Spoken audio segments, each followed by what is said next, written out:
Oftentimes I find if the English doesn't sound right, you know what's missing? Syllables, intonation. People usually speak flat words, especially Japanese.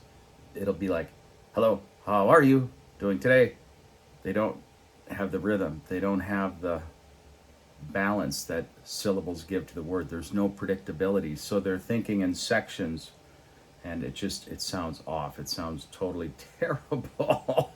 And all they would have to do is focus learning the syllables and then slightly intonating on the syllables. Hello, how are you? I'm great. Thank you for asking. If you get a chance, please throw me some love and click like and subscribe.